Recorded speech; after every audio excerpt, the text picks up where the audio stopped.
जन्म कुंडली में बहुत प्रकार के दोस्त बनते हैं। बहुत प्रकार के ऐसे योग जिसको दुर्योग आप बोल सकते हैं वो बन जाते हैं जिसके कारण मानव जीवन जो भी मनुष्य का जीवन होता है उसका दिक्कत से तनावपूर्ण परेशानी से गुजरता है। उसी में एक बहुत बड़ा दोष जो माना जाता है वो है काल सर्प दोष। वास्तव में काल सर्प दोष या पहले अगर प्राचीन हम किताबें उठाएंगे प्राचीन लोगों के जो हमारे आचार्य हुए हैं जो हमारे ऋषि मुनि हुए हैं उसमें ये दोष के बारे में कोई भी चर्चा नहीं है। असल में ये दोष जो है वो पितृ दोष के रूप में देखा जाता है। और पितृ दोष जो किसी भी एक व्यक्ति को या किसी फैमिली को लगता है तो उसका सबसे बड़ा कारण होता है उसके पुराने कुकर्म, उसके गलत कार्य। पहले के जो अगर हम प्राचीन ग्रंथों को उठाएँगे उसमें इसलिए नहीं मिलता कि पितृदोष जो है वो बहुत कम देखने को मिलता था। क्योंकि कलयुग इतना अपने एक उच्च स्तर पे नहीं था, शुरुआत थी। तो इस कारण पितृदोष कम ही देखने को मिलता था। धीमे-धीमे लोगों के अहंकार, लोगों के जो कुकर्म हैं, लोगों के जो गलत आचरण है, इस तरह से ये जो एक तरह से कार्मिक फल जो है, वो लोगों को प्राप्त होने लगा। बात के करीब 400 ईस्वी सन 400 ईस्वी के आसपास के जो हमारे साहित्यकार हुए, हमारे जो ज्योतिषी हुए, हमारे आचार्य हुए, उन्होंने धीमे-धीमे इस पर चर्चा की, इसको देखा इस दोष को और फिर अपनी पुस्तकों में इसके बारे में दर्शाया। हम बृहद-जातक को उठा लें या मानसागरी को उठा लें या पराशर ऋषि की पराशर होरा शास्त्र को उठा लें। तो कहीं न कहीं उसमें कालसर्प दोष के बारे में बहुत ज़्यादा विस्तृत चर्चा तो नहीं लेकिन चर्चाएँ सर्पदोष नाम से और कालसर्प दोष नाम से देखने को मिलती है। उसके बाद धीमे-धीमे क्योंकि जो हमारा ज्योतिष शास्त्र है ये काल, समय और देश के हिसाब से अपने को ढालता है, उस हिसाब से परिवर्तित होता है। तो आगे के जो ऋषि आए, आगे के जो आचार्य आए, आगे के जो दैवज्ञ आए, उन्होंने धीमे-धीमे इस पे चर्चाएँ की, इसके विषय में शोध किए कुंडली को के ऊपर। तो ये कालसर्प दोष को सही से जाना गया और समझा गया कि ये दोष जो है, वो क्यों लगता है, कैसे लगता है, इसके कारण क्या हैं? इसके भंग होने के भी कुछ कारण होते हैं, ये भंग भी हो जाता है। ये सब चीज़ें परिचर्चा में आई, धीमे-धीमे इन पे शोध होते गए और इसको बहुत ही क्लियर किया गया। पुराने ज़माने में जो ज्योतिष थी, उससे बहुत चीज़ें अब ज़माने आज के जो वर्तमान युग है, वर्तमान जो समय चल रहा है, उसके हिसाब से बहुत चीज़ों में चेंजेज़ है। अब आप लोग सब लगभग जो ज्योतिष के विषय में जानते हैं, तो ये ज़रूर जानते हैं कि शुक्र एक शुभ ग्रह है। शुक्र को एक शुभ ग्रह माना जाता है, लेकिन पहले यह शुभ ग्रह में नहीं श्रेणी में नहीं आता था। ये एक दैत्य ग्रह था, क्योंकि ये भोग विलास राजसी तत्व को लेके चलता है और प्राचीन समय में भोग विलास राजसी तत्व एक तरह से खराब दृष्टि से देखा जाता था। सात्विक विचार होने चाहिए, सात्विक आपकी जीवन शैली होनी चाहिए, इसको ही अच्छा माना जाता था।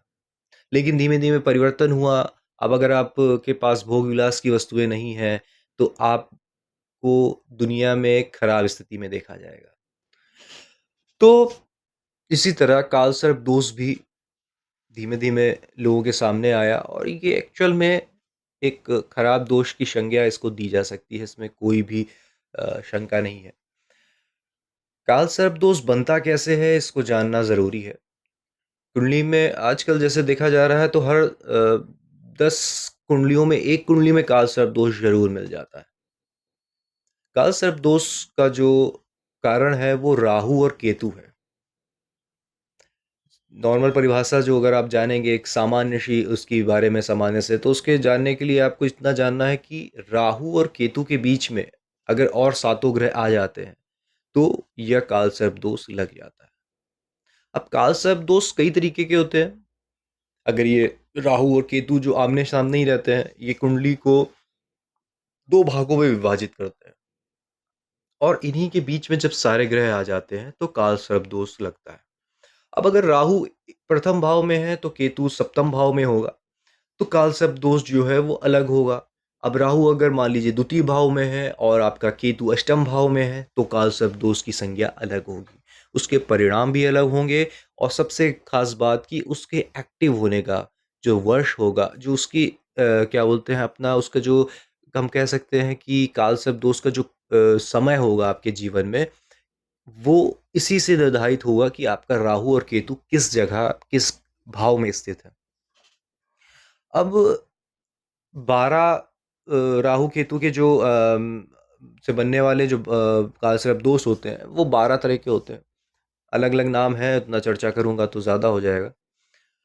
लेकिन कालसर्प दोष की एक खास बात ये है कि ये सिर्फ एक व्यक्ति विशेष में नहीं मिलेगा। जैसे अगर आप किसी जातक की कुंडली उठाते हैं तो उस जातक की कुंडली में ही सिर्फ कालसर्प दोष नहीं होगा, उस जातक की अगर आप परिवार के सदस्यों की भी कुंडली देखते हैं तो कहीं ना कहीं उसमें से अगर 5 सदस्य हैं तो 3 में या 2 में कालसर्प दोष होना होना निश्चित है, बिल्कुल संभावना है। क्योंकि ये एक पितृदोष है। पितृदोष पुराने कर्मों से हमारे जीवन में आते हैं। और ख़ास बात ये है कि हम अपने पूर्व जन्म में अपने जो हमारे परिवार है, हमारी जो फैमिली है, उसके मेंबरों से पूर्व जन्म में कहीं न कहीं रिलेट में रहते ही रहते हैं। वो भी हमारे पूर्व कर्म के कारण ही हमारे साथ इस जन्म में भी आते हैं। तो ऐसा बिल्कुल निश्चित है कि अगर कालसर्प दोष किसी एक की कुंडली में है, तो उस परिवार के और सदस्यों में भी वो कालसर्प दोष आपको दिखाई दे सकता है। अब बात आती है कि काल सर्प दोष जो बनता है उसका जो मुख्य कारण है जो मैंने बता दिया। काल सर्प दोष जो बनता है वो एक्चुअल में 100% कब श्योर होता है कि काल सर्प दोष ही है। बहुत बार ऐसा होता है कि हम काल सर्प दोष को उसको समझ के उसके उपाय कर रहे होते हैं, उसके बारे में हम जो भी पूजन पाठ कर रहे होते हैं, लेकिन वास्तव में वो काल सर्प दोष होता ही नहीं है। देखिए, नाम इतना खतरनाक है कि धीमे-धीमे कुछ जो एक ज्योतिष की दुकान चलाने वाले लोगों ने इस कालसर्प दोष को इतना खतरनाक टाइप का दिखा दिया कि लोग इससे बहुत ज़्यादा भयभीत हो गए। अब तो इसके लिए एक बहुत बड़ा कालसर्प दोष की पूजा, कालसर्प दोष का निवारण हेतु यंत्र, कालसर्प दोष ना जाने कालसर्प दोष को लेके क्या-क्या चीज़ें पूरे दुनिया में फैलाई गई। इस दोष दोष खराब है, इसमें कोई दो राय नहीं है, लेकिन फिर भी इसको गलत तरीके से बताना ये गलत है। कालसर्प दोष का निवारण भी हो सकता है। ये नहीं कह सकते कि कालसर्प दोष पूरी तरीके से खत्म हो जाएगा, लेकिन उसके होने वाले जो कुप्रभाव हैं, जो दुष्परिणाम हैं, उसमें बहुत न्यूनता आ जाएगी। इवन काल सर्प दोष आपकी कुंडली में बन रहा है तो वो एग्जैक्ट काल सर्प दोष है या वो नहीं है, ये भी जानना जरूरी है। तो मैं आपको बताता हूँ कि काल सर्प दोष के निषेध होने या फिर उसके भंग होने के क्या तरीके हैं, क्या कारण है कि आपकी कुंडली में हो सकता है कि काल सर्प दोष हो ही ना। तो हमने बात करी कि राहु और केतु के बीच में आपके और जो बाकी बचे 7 ग्रह हैं वो होने चाहिए।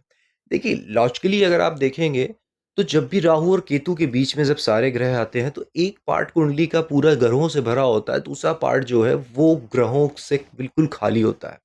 तो आप देखेंगे कि आपकी कुंडली जो है वो कहीं ना कहीं डिसबैलेंस हो गई, क्योंकि उसमें बैलेंस नहीं हुआ।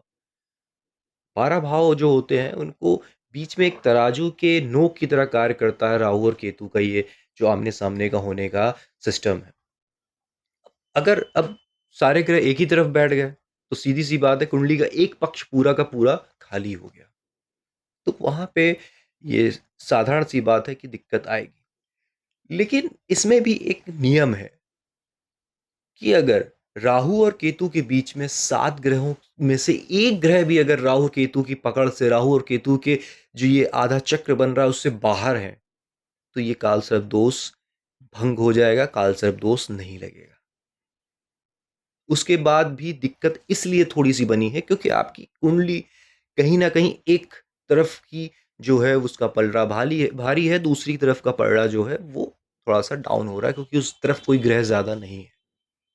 तो आप समझिए, अगर आपके सातों ग्रह में से एक ग्रह भी अगर आपका राहु और केतु के इधर की तरफ है, दूसरे साइड आ जाता है और राहु केतु की तरफ उधर 6 ग्रह हो जाते हैं, तो आपका काल सर्प दोष वहीं पे खत्म हो जाता है।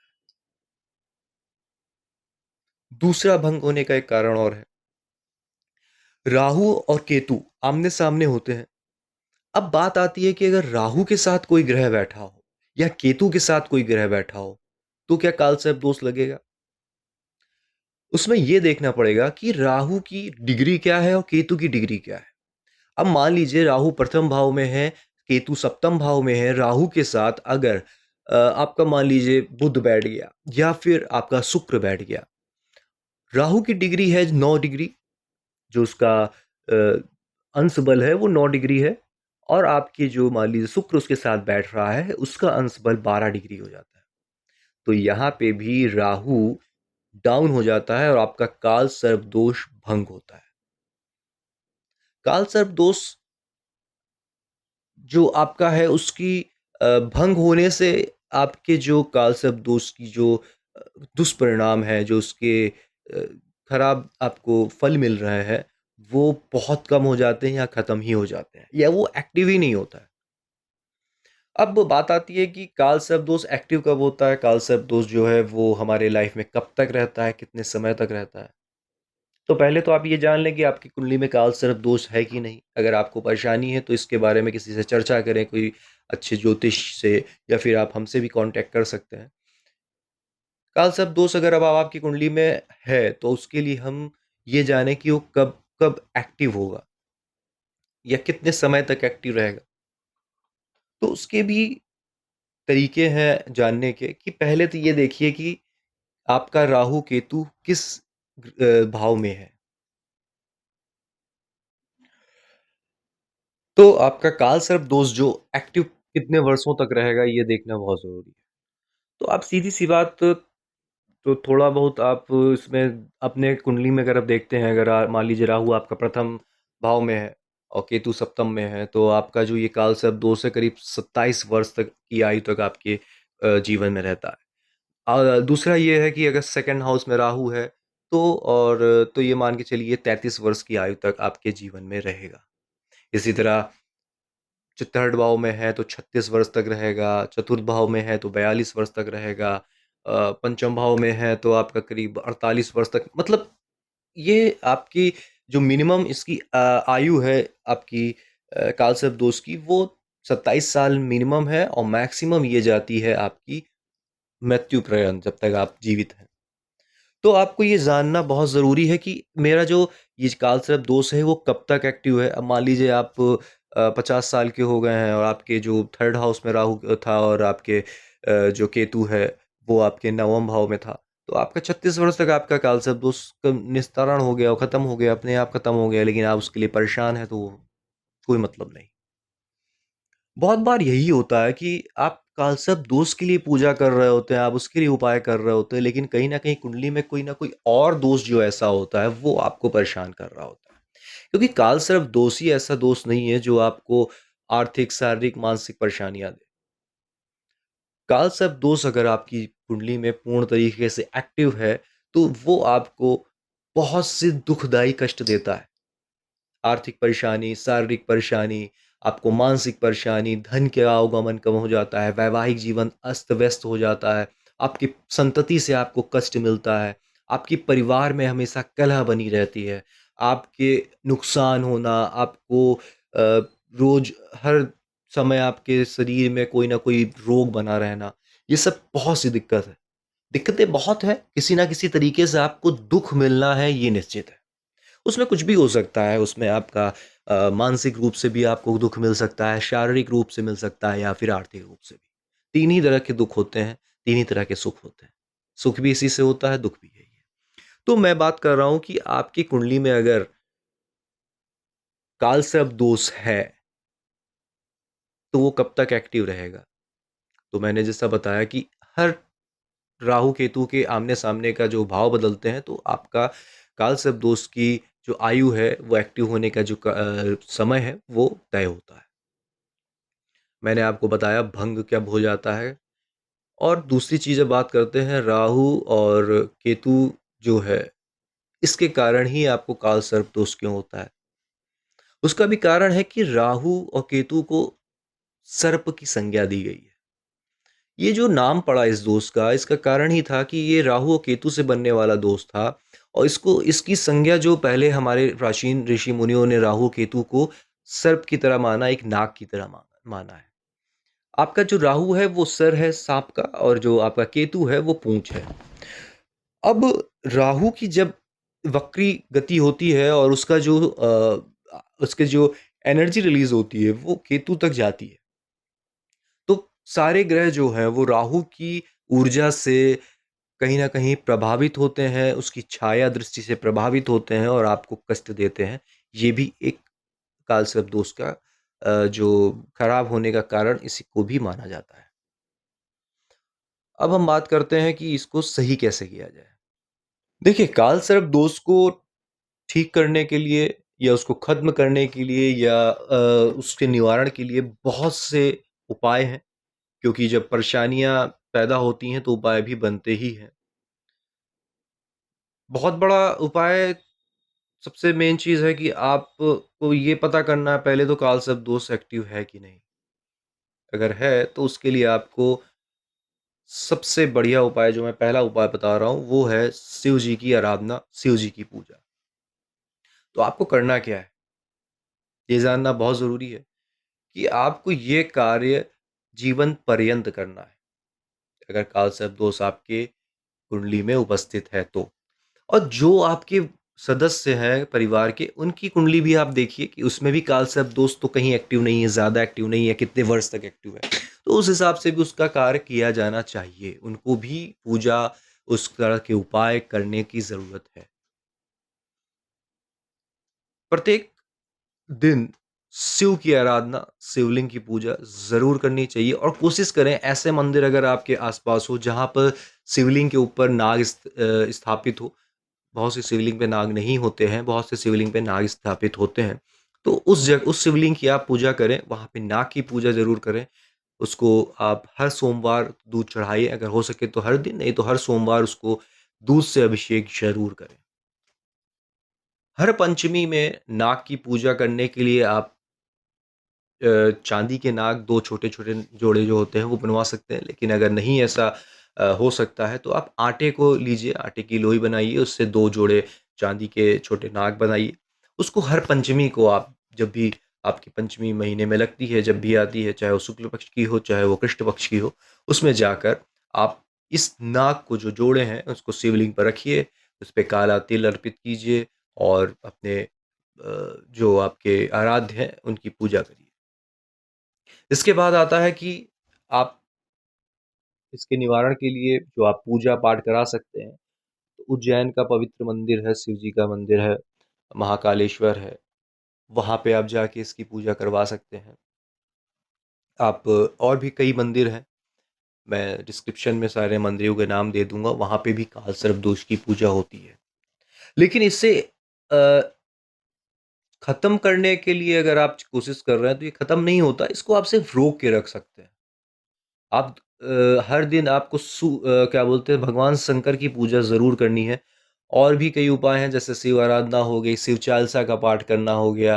आपको जो भी आपके जो पवित्र धाम है वो उनकी यात्रा आप हर साल में 1-2 बार ज़रूर करें।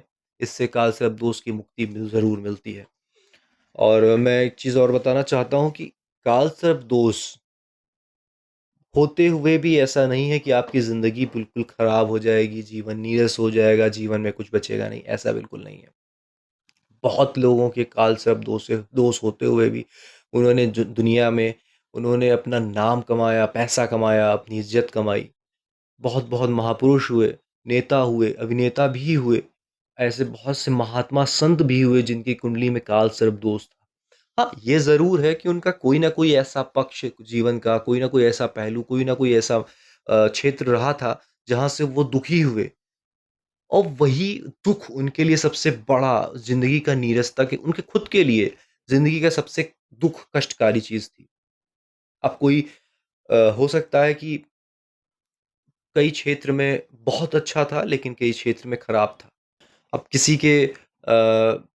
किसी ने नाम बहुत कमाया, दुनिया में बहुत लोगों को रोज़गार दिए, दुनिया में बहुत लोगों को के लिए अच्छे कार्य किए, उनका नाम हुआ, लेकिन वो अपने वैवाहिक जीवन से बहुत परेशान थे। उनको विवाह का सुख नहीं मिला, उनको संतान का सुख नहीं मिला।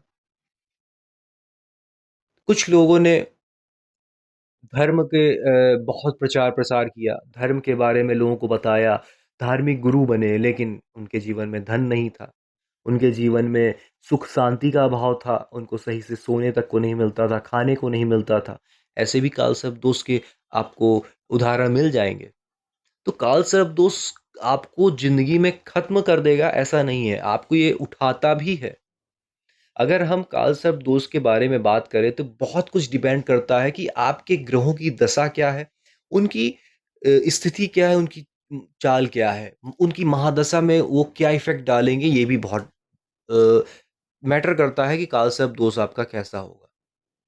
हाँ, ये ज़रूर है, कालसर्प दोष अगर एक्टिव है, तो वो आपकी राहु और केतु के जो भी आपका उनकी अंतर्दशा या महादशा आती है, तो उसमें वो ज़्यादा घातक परिणाम देता है, ज़्यादा बड़ा दुष्परिणाम देता है। आपकी कुंडली में कालसर्प दोष है, उसके निवारण के लिए और भी आपको जानकारी चाहिए तो आप हमसे कॉन्टैक्ट कर सकते हैं। अपनी कुंडली आप दिखवाइए, किसी भी अच्छे ज्योतिष से आप मिलिए, उससे आप अपनी कुंडली दिखाइए। कालसर्प दोष के बारे में निश्चिंत ये हो जाइए कि कालसर्प दोष आपको ख़त्म नहीं कर सकता। उसका निवारण है, उसको न्यून करने का तरीका है, इवन कालसर्प दोष है कि नहीं ये भी आप कुंडली को देख के जानिए। और परेशान बिल्कुल ना होएँ, हमसे जुड़े रहें, ऐसे ही नए-नए वीडियोज़, नए-नए तथ्य हम आपके सामने लेके आते रहेंगे और जीवन में आपके फिर आनंद ही आनंद होगा। राधे, राधे।